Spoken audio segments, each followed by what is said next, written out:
नमस्कार प्रिय विद्यार्थियों, वीके नॉलेज इलेक्ट्रिकल में आप सभी का स्वागत है। रेलवे असिस्टेंट लोको पायलट का नोटिफिकेशन तो शॉर्ट वाला जारी हो गया है और उसमें आपके लिए जो इम्पोर्टेंट डेट्स है उनका अनाउंस हो गया है। अभी हम लोग बात ये करने वाले हैं कि दो बड़े अपडेट आपके लिए क्या है, यानी बदलाव जो किया गया है वो क्या है, क्रूशियल डेट क्या है और फॉर्म किस जोन से आपको भरना चाहिए, ये एक सबसे बड़ा पॉइंट रहेगा।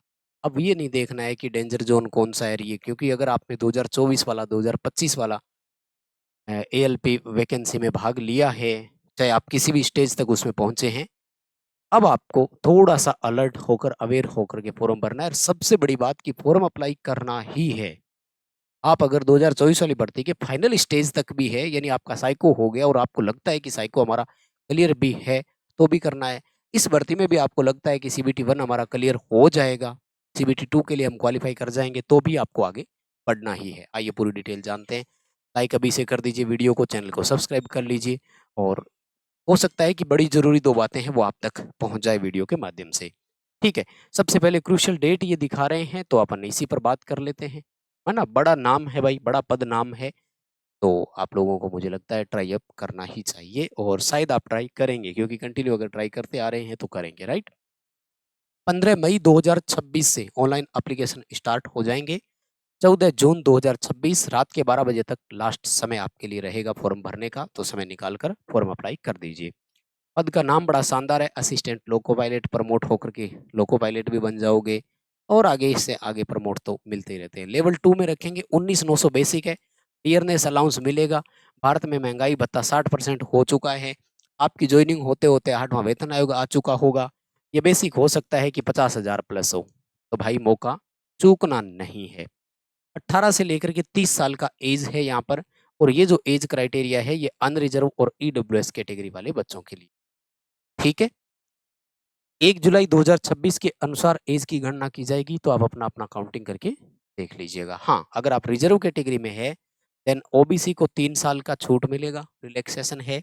और एससी एसटी के कैंडिडेट्स के लिए 5 ईयर एज रिलैक्सेशन रखा गया है। तो मुझे लगता है पर्याप्त है एज, और आप इसमें शामिल हो चुके होंगे भर्ती में, तो ठीक। टोटल 11,127 पद है सभी जोन को, सभी रेलवे बोर्ड को मिला करके। तो ठीक ठाक है पदों की संख्या। मेहनत आपको करनी है और कंटिन्यूटी बना कर रखिएगा, ठीक है।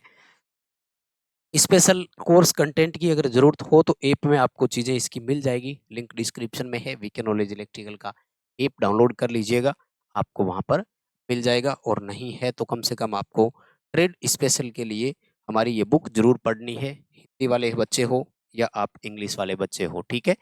ये इलेक्ट्रिशियन ट्रेड स्पेशल की बात कर रहा हूँ, जिसमें पार्ट बी आपके लिए क्वालिफाई करना बहुत जरूरी रहता है। इंग्लिश मीडियम वाले बच्चे ये पढ़ेंगे, हिंदी वाले ये पढ़ेंगे। लिंक डिस्क्रिप्शन में है, पहले डेमो देख लेना, फिर ऑर्डर करना। बुक आपके दिए गए एड्रेस पर आपके घर तक आ जाएगी।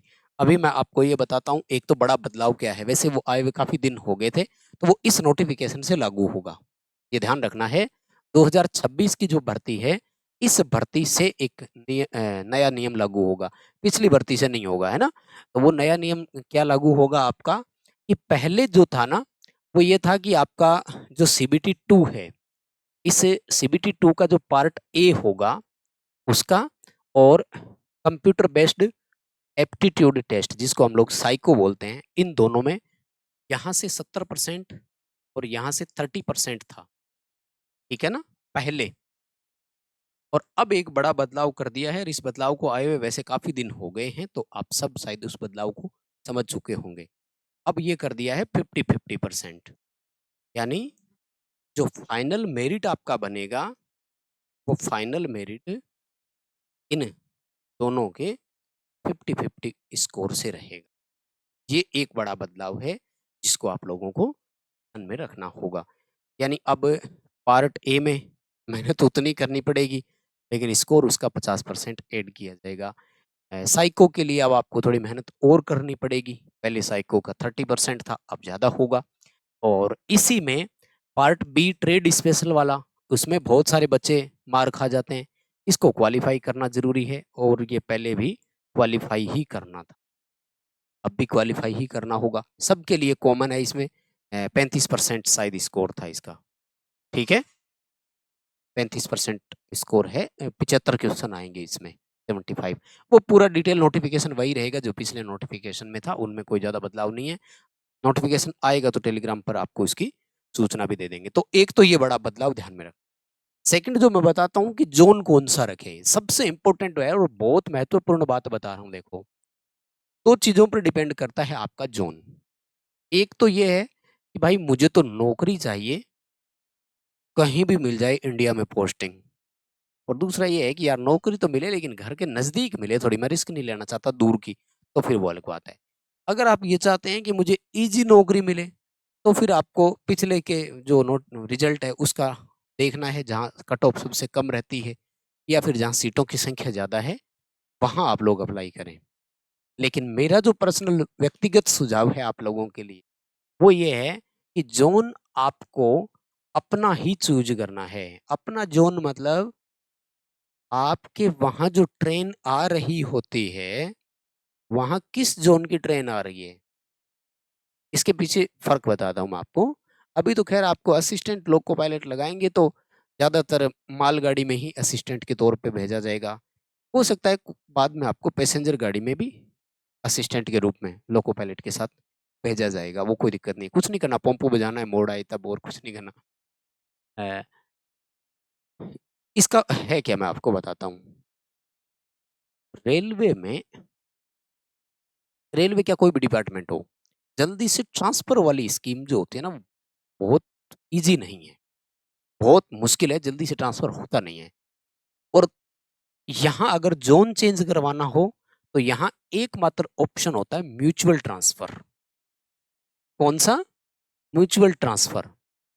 म्यूचुअल ट्रांसफ़र ये होता है कि जैसे एक सिंपल एग्ज़ाम्पल कि कोई आरआरबी पटना से आरआरबी अजमेर में आना चाहे, कोई आरआरबी अजमेर से आरआरबी पटना में जाना चाहे।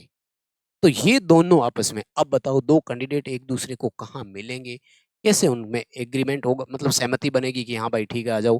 दोनों एप्लीकेशन लिखेंगे, दोनों साइन करेंगे, दोनों बोर्ड के पास जाएगी, फिर बोर्ड उस पर डिसीज़न लेगा, फिर होगा। इतना ईज़ी नहीं है मतलब।